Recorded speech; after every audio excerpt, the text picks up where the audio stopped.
नमस्कार, फाइनेंशियल बकवास में आपका स्वागत है। तो आज हम इस वीडियो में बात करेंगे कि आम निवेशक क्या करे, कैसे निवेश करें, what investor will do and where he will invest. तो बाजार अपने उच्चतम स्तर को छूता जा रहा है और आम निवेशक जो है बाजार में घबरा रहा है। तो अब वे कहाँ और कैसे निवेश करें? पहले जिन टीवी चैनलों, किताबों, समाचार पत्रों और विशेषज्ञों को देख पढ़ और सुनकर जो भी निवेश करने का वह निर्णय लेता था, अब उनको देखकर सोच समझकर ही आम निवेशक को घबराहट होने लगती है। कई बार तो आम निवेशक को लगता है जैसे बहुत से शेयर कुछ ही समय में बहुत अच्छा फायदा दे चुके हैं, वे अब बहुत अच्छा नहीं करने वाले हैं। ऐसा करने का एक कारण यह भी है कि उनको शेयर बाजार और कंपनियों को पढ़ना नहीं आता है और वे कंपनियों के भविष्य की कल्पना नहीं कर सकते हैं। ना ही वे सोच सकते हैं कि ये प्रबंधन सही तरीके से काम कर रहा है या इसी तरीके से काम करता रहा तो कंपनी को क्या फायदा होगा, या कंपनी को बहुत ज्यादा फायदा होगा। तो खैर, आजकल आम निवेशक को भी पढ़ना शुरू करना है तो कोई जानकारी जुटानी है तो अब इंटरनेट पर के युग में कोई बहुत बड़ी बात नहीं है। इंटरनेट नहीं तो किसी और प्रकार से जानकारी मिल ही जाती है। सभी लोग परिपक्व हुए हैं। जानकारी पहले ढूंढना जितना कठिन था, अब जानकारी पाना उतना ही आसान हो चुका है। ऐसा नहीं है कि अब ऐसी कंपनियां उपलब्ध नहीं है जो आगे जाकर बहुत अच्छा फायदा देने वाली हैं, करने वाली हैं और निवेशकों को कई गुना फायदा देने वाली हैं। आज भी ऐसी कंपनियां उपलब्ध हैं, बस आजकल अच्छी कंपनियां बहुत ही सस्ते वैल्यूएशन पर उपलब्ध नहीं है, मतलब सस्ते दाम पर उपलब्ध नहीं है। हर कंपनी बाजार के हिसाब से ठीक ठाक वैल्यूएशन पर उपलब्ध है। पहले जो थी वो जानकारी केवल वार्षिक रिपोर्ट से निकाली जाती थी और कुछ ही कंपनियों के पास कंपनियों का विश्लेषण करने वाले विशेषज्ञ उपलब्ध होते थे। पर अब ऐसा नहीं है।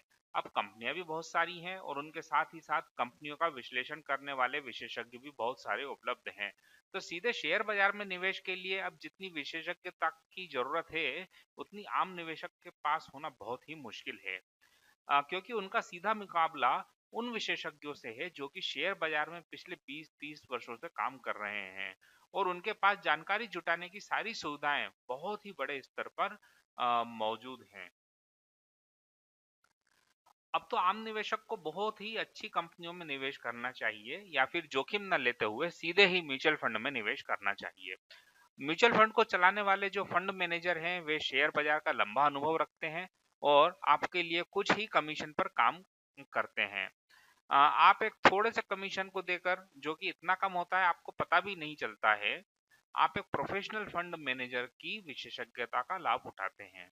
जब आप किसी म्यूचुअल फंड के निवेश के लिए चुनते हैं, मतलब आप उसमें इन्वेस्ट करते हैं, तो आप उनके जो फंड मैनेजर है उनका पिछला परफॉर्मेंस भी देख सकते हैं। अगर आपको लगता है कि आप शेयर बाजार की बहुत अच्छी समझ रखते हैं तो आप क्या करें कि अगर आपके पास 10 लाख रुपया है तो आप 9 लाख रुपया यानी कि 90% पैसा आप किसी म्यूचुअल फंड में लगा दें और केवल 10% पैसा यानी कि 1 लाख रुपए को आप अपनी जानकारी या विशेषज्ञता के जोखिम में डालें। आप खुद ही 1 या 2 वर्षों में देख लें कि आपने जो पैसा सीधे शेयर बाजार में अपनी विशेषज्ञता से लगाया है, वह ज्यादा लाभप्रद साबित हुआ है या फिर जो पैसा म्यूचुअल फंड में लगाया है, वहां ज्यादा लाभ हुआ है। इसके बाद ही अपने निवेश पर अपनी राय कायम करें, जिससे कि आपको भी इस बदलती हुई निवेश की दुनिया के बारे में पता चल पाएगा। तो आप जो पैसा जब लगाएंगे तो आपको खुद ही समझ में आएगा कि कौन अच्छा कर रहा है, आप अच्छा कर रहे हैं या म्यूचुअल फंड के जो फंड मैनेजर है वो अच्छा कर रहे हैं। तो उम्मीद है आपको वीडियो पसंद आया होगा। अगर आपने अभी तक हमारे चैनल को सब्सक्राइब नहीं किया है तो नीचे सब्सक्राइब का बटन दे रखा है, आप उस पर क्लिक करके हमारा चैनल सब्सक्राइब कर सकते हैं।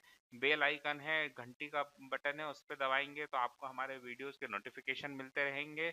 आप हमारे वीडियोस को लाइक करिए, शेयर करिए, अपने फ्रेंड्स को बताइए। व्हाट्सएप में जो हमारे वीडियो के लिंक हैं उनको शेयर करिए, जिससे जो हम हिंदी में जानकारी दे रहे हैं वो और भी लोगों तक पहुंच पाए। धन्यवाद।